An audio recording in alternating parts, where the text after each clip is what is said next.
us to even comprehend what change might be like. And so I ask that in your holy name. Amen. Did Mark just disappear? Okay, Mark. Pizza. We have to do the pizza order. Yes, we need a gluten-free, cheese-free pizza. No, a gluten-free.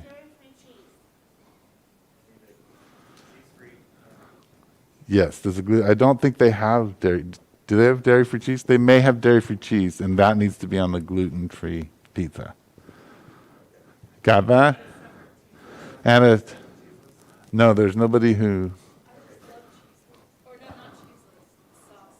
You like sauceless. So one sauceless. You got all the things you need in your brain. You've got it. All right, it's all there. And before you do that, Mark, what's that? Oh, okay, awesome. Do you mind turning your amp off? Thanks.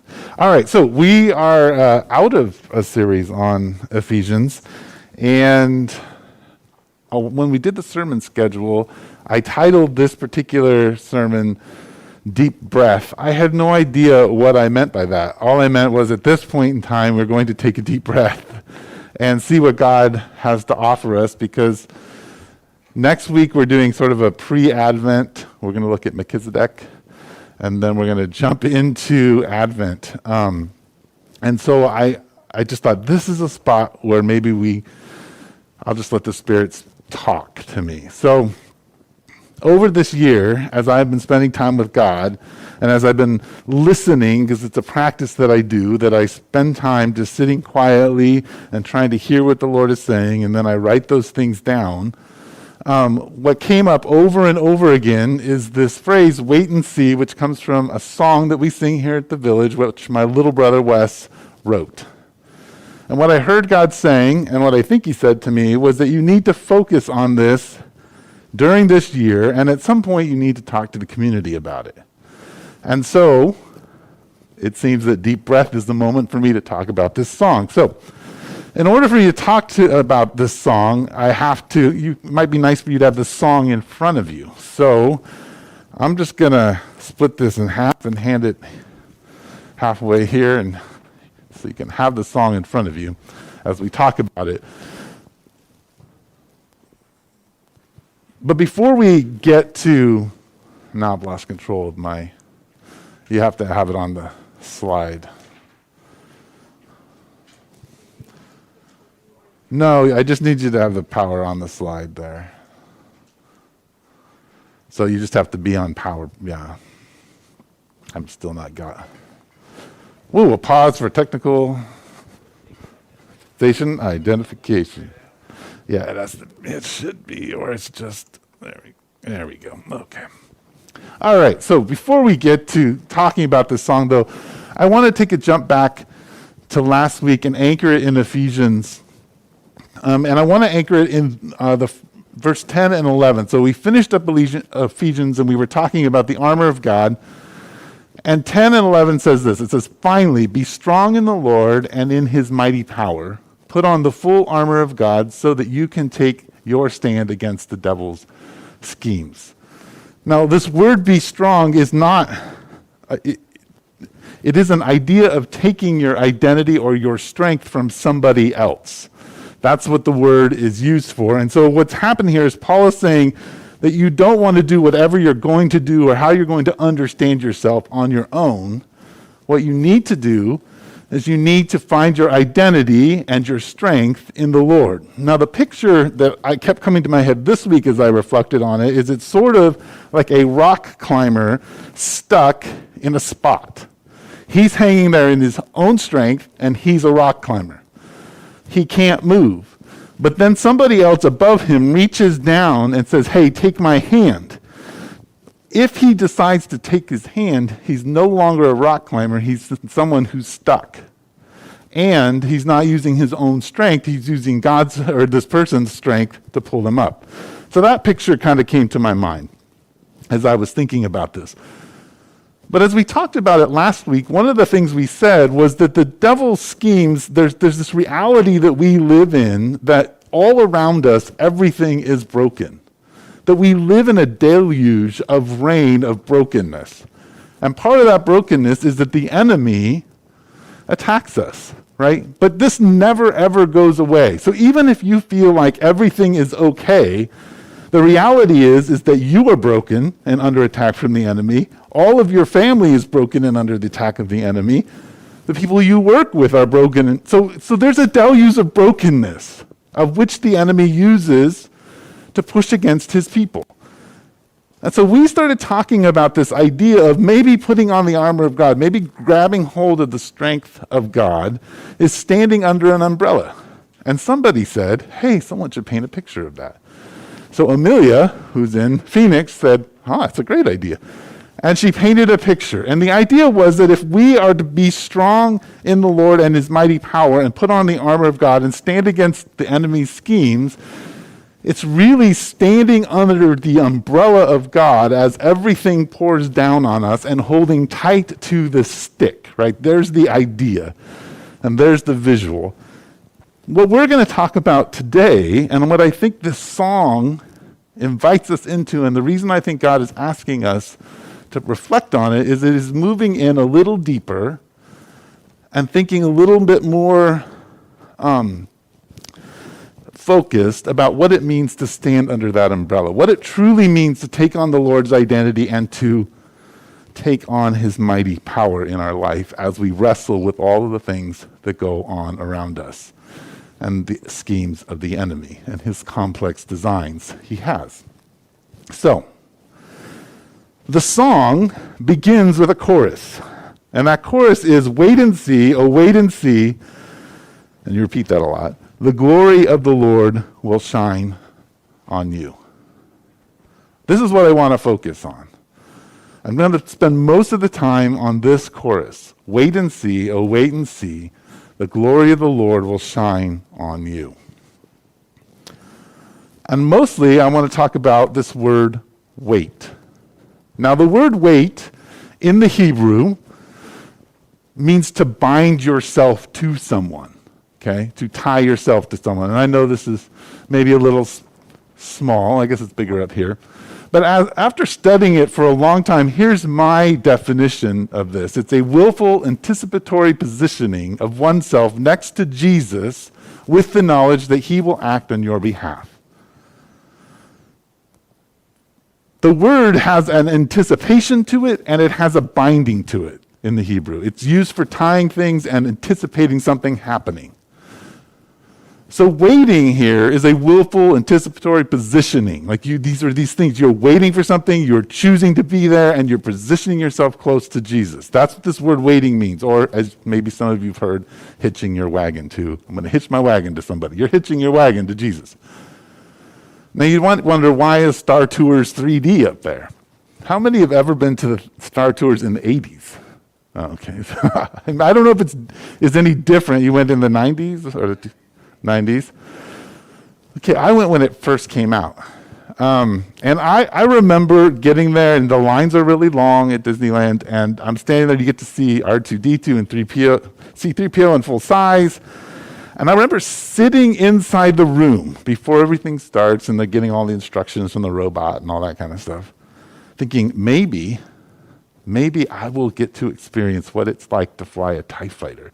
Maybe I will get the sense of what it's like to be an X-Wing fighter. Like, I think I was maybe in high school or junior high, and I'm thinking, this may be it. This may be the moment that I get to experience that. Well, this is kind of the picture of this word wait. Is that I got myself in the right place, I was buckled in, and I'm just waiting for the thing to happen. I know it's going to happen, I'm just waiting. I have willfully anticipatory positioning myself next to the robot. But anyway, it's also used for yoke and for hope. These all ideas are intertwined in them. But the question becomes, how do we do this? Like, how do you and I actually wait? And I think this is important. Paul lays out in 2 Corinthians chapter 6, I think, how we can wait. And he lays out these three ideas as he's talking to the Corinthians in 2 Corinthians chapter 6. And he says, in the beginning, he says, as God's fellow workers, we urge you not to receive God's grace in vain.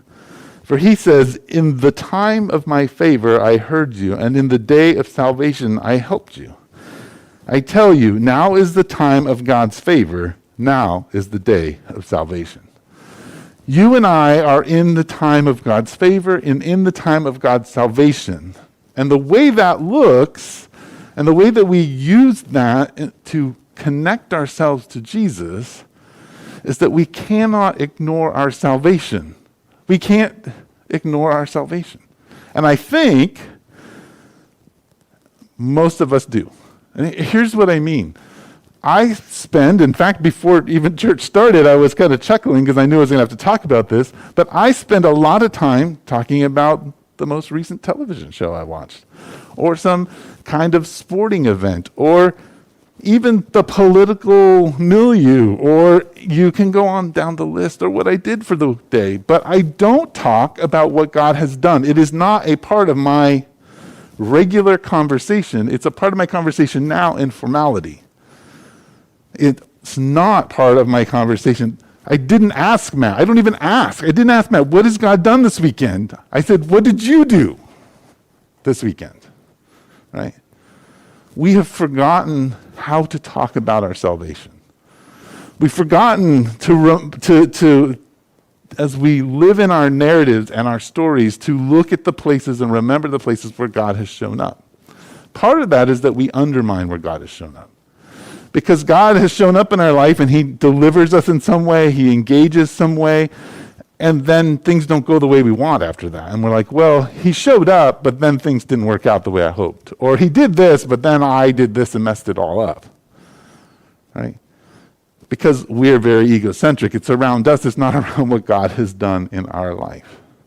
If we're going to be people who truly wait, who truly are positioning ourselves next to God with anticipation, waiting for him to act on our behalf, then we have to be people who continually proclaim what God has done. We have to get in that discipline.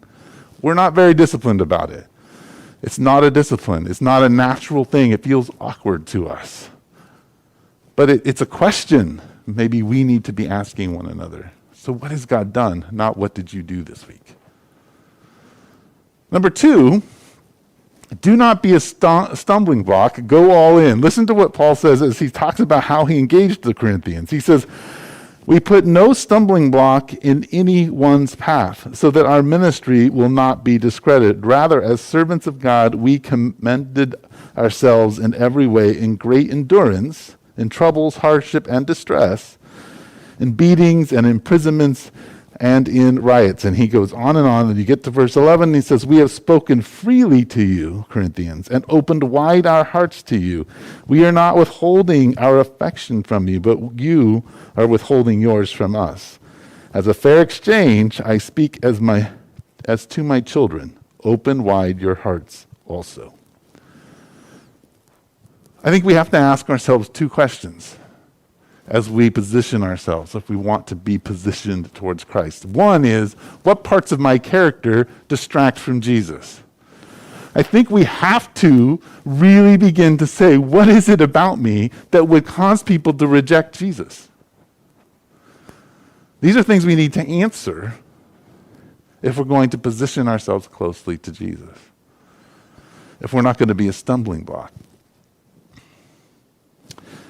And then he says, the other question we need to ask is, what will need to change in you for your heart to be open to God's people? Because if you're going to position yourself near God, if you're going to wait, positioning yourself near God is actually positioning yourself near God's people. And the question I would ask you is, what is keeping your heart closed off from God's people? What is it that you're like, I don't want to be open and vulnerable here. I don't want to be around them. I'm going to hold them at arm's length. I don't want to know what God has done in their life. I don't want to be obligated in any way to them. We have to go all in. Like when you sing wait and see, what you are saying is, I'm all in. I'm all in. I'm here. I'm waiting for you to act. I'm narrowing everything down.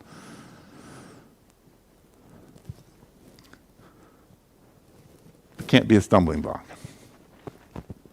The third way I think you and I can bind ourselves to Jesus, the way we can be people who are waiting with anticipation, is that we have to remove conflicting worship. Paul says in verse 14 of chapter 6 of 2 Corinthians, do not be yoked together with unbelievers. For what do righteousness and wickedness have in common? Or what fellowship can light have with darkness? What harmony is there between Christ and Belial?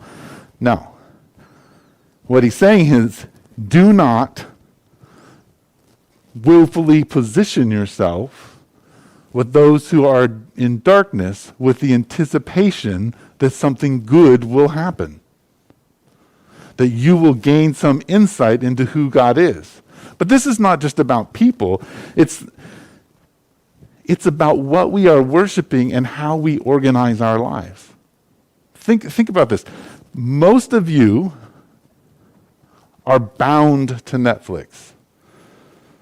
And most of you are bound to any other streaming service or to sports. Many of you, and that's just an easy one. I can just go to that one because I know it's common. But you know what? You have a whole other list of things that you're bound to that actually are not producing any kind of benefit, any kind of engagement with God, really. And part of that is because you've decided those things, whatever they are, they could be people, they could be family, they could be your bank account, they can be just your capacity to avoid uncomfortability and pain. We bind ourselves to a lot of things. And what Paul is saying is, in a very simplistic way, you can't bind yourself to darkness and expect light to show up. Expect Jesus, God's glory to shine on you. You can't do that. It doesn't work that way. That does not mean that you don't associate with those who don't know Jesus or care for those who don't know Jesus or love those. That's not what he's saying. He's saying yoking yourself, binding yourself, tying yourself to, positioning yourself for a particular benefit. You can't do that if you're going to wait on God to act, if you're going to wait and see. So the song invites us to a willful anticipatory positioning next to Jesus. But then it also says that we need to wait and see. And in Psalms 27:4, it says, one thing I ask from the Lord, this only do I seek, that I may dwell in the house of the Lord all the days of my life, to gaze on the beauty of the Lord and to seek him in his temple. This word see in the Hebrew means to behold, to see, to gaze. But the idea that you find in the Psalms, and particularly in Isaiah, when this word pops up, is this idea of being consumed with God. It's kind of that idea of when you fall in love with somebody, you just can't take your eyes off them. Everything else seems to be blurry. You don't remember things that happened around you. When you try to recall the stories around you when you fell in love, you just don't remember them. All you remember is this person. And the idea here in this wait and see is twofold, because one is that as you narrow and position yourself next to Jesus, you become consumed with him. All you're doing is just seeing him and who he is. But the closer you're next to him, and the more you're consumed with him, you begin to see what he's doing. When we're farther away from him and not really looking at him, it is very difficult for us to understand what he's doing around us. It makes no sense to us, which makes it very hard for us then to tell stories about him engaging with us, because we have no real sense of what's happening. So when you sing this, the invitation is for you to begin to narrow yourself to the point where Jesus consumes the very essence of who you are. And so the song and most of the prophets invite us to wait and see, because the glory of the Lord will shine on you, the song says. God acts on the behalf of those who willfully, anticipatorily position themselves next to Jesus. He acts. Isaiah 64:4 says, since ancient times no one has heard, no ear has perceived, no eye has seen any God beside you who acts on behalf of those who kavah him, who wait on him. God's glory shines. God, and this idea of God's glory shining means God actually shows up. Right? When we wait, he shows up. When we position ourselves near him, he appears. And the way he shows up is in twofold. One, he brings judgment, or he makes things right. So one of the things, the closer we get to God, the more God is about bringing justice in our life and righteousness in our life and judgment in our life. He is a correcting force. Psalm 51:4 says, the mighty one, God, the Lord, speaks and summons the earth from the rising of the sun to where it sets. From Zion, perfect in beauty, God shines forth. Our God comes and will not be silent. A fire devours before him, and around him a tempest rages. He summons the heavens above and the earth that he may judge his people. And then it goes on to talk about both the deliverance of his people and the judgment of his people. When you and I wait on God, we get close to his glory, and his glory burns things off of us. He reorients us. So when we're talking about judgment, it's not like him smacking you over the head and saying, bad person. No, it's adjusting you into his character when we wait on the Lord. That's one way he acts. The second way he acts is that he brings a blessing. When we wait on the Lord, God brings blessing. Isaiah 40:31 says, but those who hope or wait in the Lord will renew their strength. They will soar on wings like eagles. They will run and not grow weary. They will walk and not grow faint. This does not say he will fix everything. In fact, you will still stand under the umbrella, under the deluge of a broken world and an enemy who has complex schemes to take you out. But in the midst of those, when you and I wait and see, and the glory of the Lord shines on us, what happens is that when we feel weak, we have God's strength. We're able to soar over things. And that in the midst of things that seem very exhausting, we will not grow tired. That God's strength comes and lifts us up. It offers a blessing of himself. See, the closer you are to God, the closer you experience the strength and reshaping of yourself. The strength of God and his reshaping of you.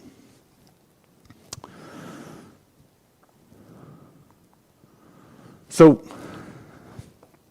the song itself does something really interesting. It says, in this idea of the glory shining on you, my brother then phrases, and he's kind of alluding to Matthew 11. He says, you will find rest from your sorrow, rest from your tears, rest from your labor, your bondage, and tears.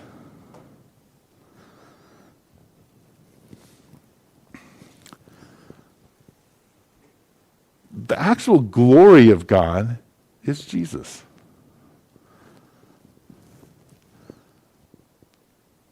I didn't have time to really build this out. And if you want to read the whole Gospel of John, this is where you'll see this. God is the light. Did I flip it around? Am I good on the lyrics? Okay. You'll see this concept of Jesus being the light of the world. Well, light is something that shines forth. Right? It brightens the darkness. So Jesus is the light. He's the light of the world. The darkness can't overcome it. And it enlightens everyone. This is God's glory. And this is what we're invited to rest in. We're invited to actually rest in the glory of God, which is Jesus, who invites us to rest. In Matthew 11:28-30, he says, "Come to me," this is Jesus speaking, "all you who are weary and burdened, and I will give you rest. Take my yoke upon you and learn from me, for I am gentle and humble in heart, and you will find rest for your souls. For my yoke is easy and my burden is light." I think all of us are really weary and burdened. Now, I think some of you would tell me, "Oh no, everything's just fine." But I would say you're lying, because you're not willing to be honest about actually being in touch with what's happening in this world and what's happening in your own life and what's happening in the relationships that you have. Because I'm pretty sure that most of you live under oppressive sets of rules. Rules about how to relate to one another, rules about your own value. You have a huge, complex system of rules. And you attempt to hold up to those rules, and you have rules about rules. And for some of you, you have rules about not having rules. But you have rules, and they are burdensome. And they bring shame, they bring anxiety, they bring frustration, they bring this temptation just to numb out and not be present. There's so much of a burden that we live under. In leadership, on Monday, Colleen did a meditation on this, and she made a very important observation. She said that Jesus usually asks us to come follow him. But in this place, he says, "Come to me." And I added this, that Jesus is in a fixed place. He is not moving in this spot, because you cannot follow him unless you're yoked to him. And so he's saying, "Come to me and bind yourself, tie yourself to me, put the yoke on. I'm not going anywhere. And I will take all of your rules and the things that are burdening you, and I will give you rest."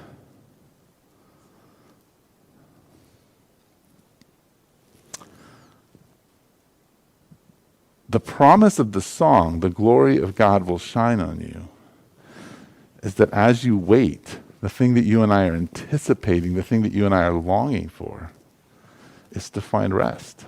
We need rest. If we're going to move forward, if we're going to be God's people in this world, we need to be people of rest. We need to not be living under such complex sets of burdens.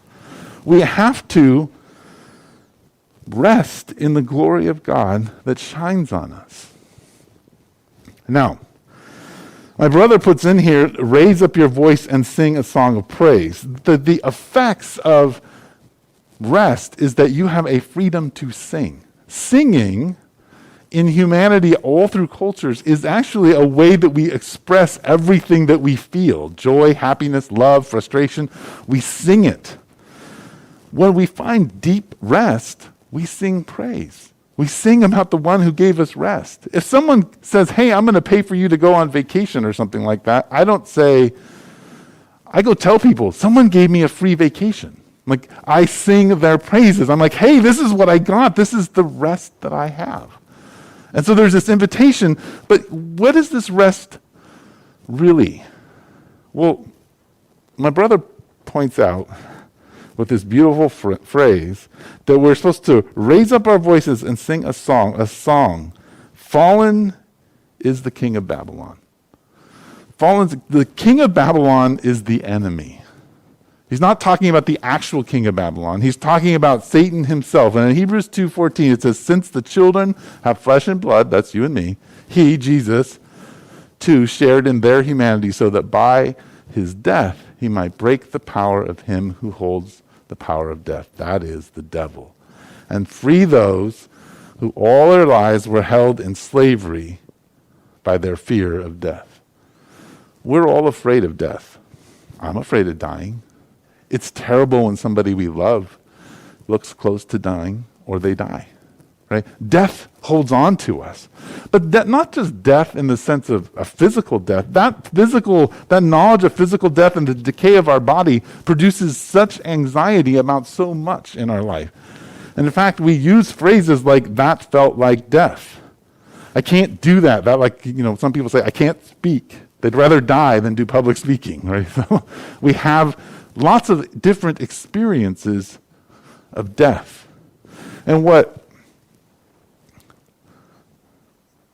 what this phrase, the fallen is the king of Babylon, is that the reason that Jesus can say, come, yoke yourself to me and I'll give you rest, is because I hold the keys of death. You don't have to feel any anxiety, because guess what? Even though you stand under the deluge of brokenness, there is a heavenly hope where all things will be made new, and where there is a life after life that is rich and beautiful and good, that we are moving towards as we hold our umbrella and sing, fallen is the king of Babylon. And then, I love this song because my brother is good at doing this. He jumps into Revelation chapter 12.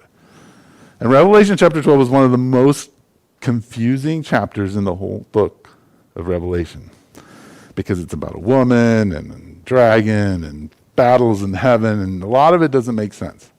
And many people have different opinions. But there's one thing that everybody is settled on, and it's this line, that the dragon was cast down from heaven, and that God's people can sing this phrase, this verse. Verse 11 of Revelation. They triumphed over him by the blood of the Lamb and by the word of their testimony, and they did not love their lives so much as to shrink from death. And that word triumph can be overcome. It means to overcome someone. And so the thing that Wes encourages us to sing is this idea that there is this hope, that we know we're victorious, and we can sing that we will overcome by what? The blood of the Lamb, by Jesus defeating death, and by the word of their testimony, being us talking about Jesus. Like the acts of God. The thing that overcame the enemy as he schemed against us was that we had the power of the blood, and we have the stories of Jesus' victories. And so the song goes that we should sing, we shall overcome by the blood of the Lamb and the word of his testimony. We shall overcome, we shall overcome. That this is the song of being under the umbrella, if we go back to the beginning, that we hold the umbrella and we say, no, we can stand here with power and strength under the brokenness, under the lies, under the sin, under the confusion, under everything, our numbness, our craziness, our misplaced yoking, and we can sing, we shall overcome by the blood of the Lamb and by the word of our testimony. So we're going to sing. So,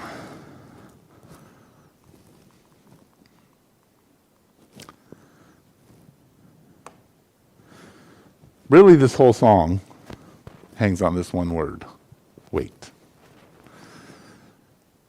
And in the midst of all that's happened in our year, somebody was talking, I think we were talking before church started, about the little meme that's going around where all the events that have happened in 2020 were supposed to happen in the decade of 2020, but one angel made a mistake and scheduled them all for 1 year, right? In the midst of the truth of that or not the truth of that, it's been hard. And guess what? As I've reflected over the last year before all this happened, it was hard. It's not like this year just made it hard. It's been hard. That doesn't mean there isn't joy and there isn't good things, but we're in a place where things are hard. And the temptation is to run away from Jesus instead of wait on him. And I think this song challenges us, no. If you really want to taste Jesus, and that's actually the goal, as I said last week, not being healed. That's not the goal. The goal is to taste and be with Jesus. If you really want to do that, then you're going to have to have a willful anticipatory positioning of yourself next to Jesus with the knowledge that he will act. You're going to have to choose to do it. Which means, in my mind, and I think if you don't remember anything I really love, it means that you got to start telling your stories of salvation. So let me close with just a few stories of salvation in my own life and stories of God acting. You probably know a lot of them because I tell them, but one, when I was 3, jumped up in my mother's lap and told her I wanted to follow Jesus. When I was 5 and my mother would pray, with someone, I would always want to be in on praying with her and her friend. And her friend once said to my mom, the Holy Spirit is on him. She told me that when I was in my 30s. One of the most moments where I think Jesus demonstrated who he was when I was in 5th grade and going to have the heck beat out of me, and one of my friends who's a little bigger than me stepped in and got beat up for me and saved me from probably getting pretty plastered because he was big enough to take some of it. That's Jesus. I could go. There are many, many stories like that in my life. There are many stories in our community where God has turned you completely around. We can't forget those. Part of waiting, part of being under the umbrella, putting on the armor of God, is saying, no, this is what God has done. Right? And God has done tons in every person's life. I know most of your stories as I look around here. I don't know all of yours on the camera. But I know God has done big things. You need to tell people what he's done. You need to tell yourself what he's done. You need to talk about it as you get up, as you walk. We need to remember. We need to wait and see. So as you sing the song, I would hope that you would reflect on some of this and that it would challenge where you're at. I have actually some time and would love to hear what the Holy Spirit has laid on your heart as I talked.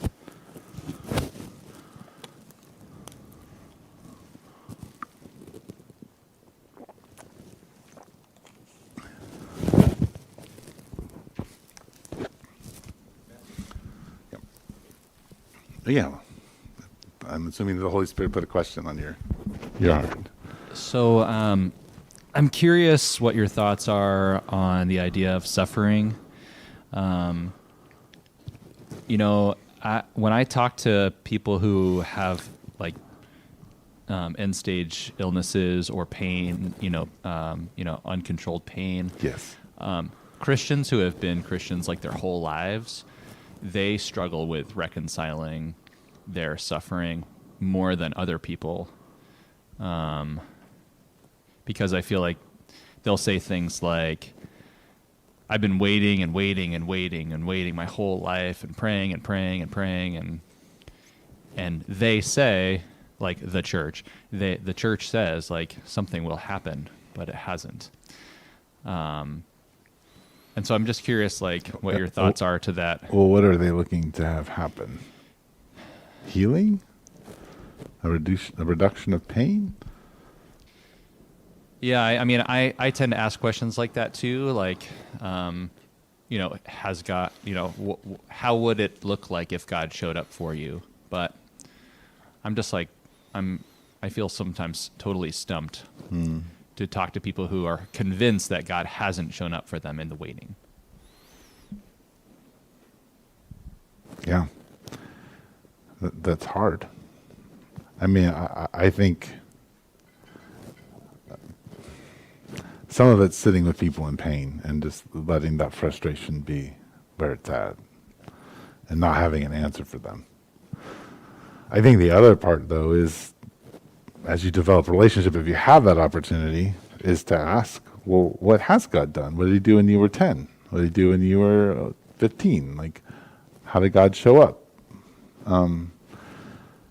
I think the hard part of the hard reality is that suffering exists in this world, and it is the thing that God has chosen to draw us to his presence, and he walked through the suffering, and he didn't want to complete it.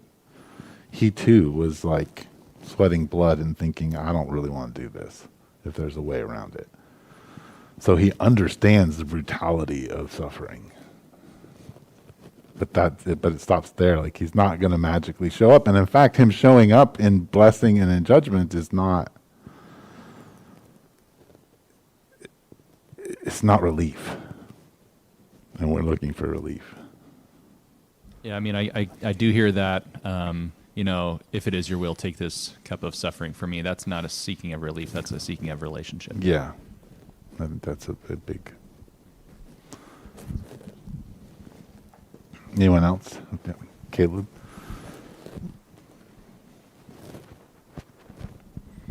I would just say that you often talk about an encouragement to listen to sermons at least 3 times to let it wash over and actually sink in. And this is certainly a sermon that I would like to do that to and would encourage anyone at home. I think it was really rich, and it's worth going back through and letting wash over us a couple more times. So,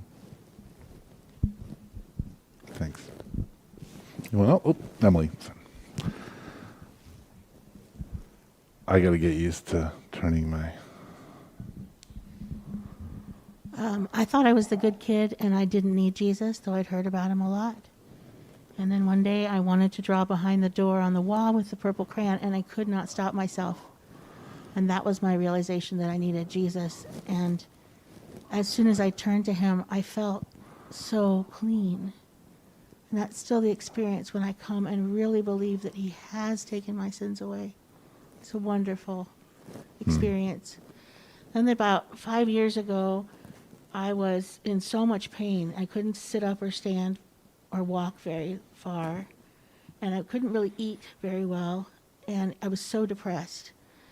And I read, because the Lord is my shepherd, I have everything that I need. And he communicated to me that I had what I needed for my privilege of showing his story in my life, for my part in getting to show.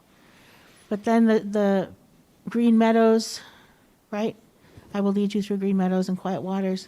I started asking him to help me see those, and I kept on singing those verses, and I started to see.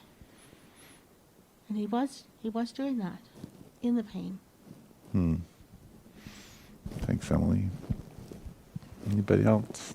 So, before I came to the village, I was at a church, and I was pastoring at a church, and it all went really terrible. Like, really bad. I can tell you many, many stories of how bad it was. And when I started coming to the village, I would sit with Eric, and Eric would say, well, how was your time it was in Texas. How was your time in Texas? And I would say it was great. And then I would tell all these terrible stories about it. And Eric reflected, like, you keep saying this was this great experience, but all the stories you tell are terrible stories. And I think at the time, I don't think I recognized the pain that I had experienced fully. Or even the pain that would come from it afterwards and the result of everything that happened there. And that was a really painful and hard place. But I think the thing that I reflected to you in the midst of all that was that God met me there. And now, even now, more and more, I think I recognize how deeply God met me there. So that was, like, at the time I was like, oh, it was this great experience, and yeah, God really met me. Here's all these terrible things that happened. It was sort of a very surfacey, like, I feel like God met me, but it was really hard. And now I think as I grow older, there's more depth to it and more awareness of how deeply God was engaging in my life. Yeah. Thanks, Mark. Any last thoughts before I close it up here? Going once, twice. All right, let's pray. Father, thank you for being present and pursuing us and continually saying, come over here, and not running away from us. Thank you for being our anchor. I just ask that you would bless our time of singing and taking communion. I ask that in your name. Amen.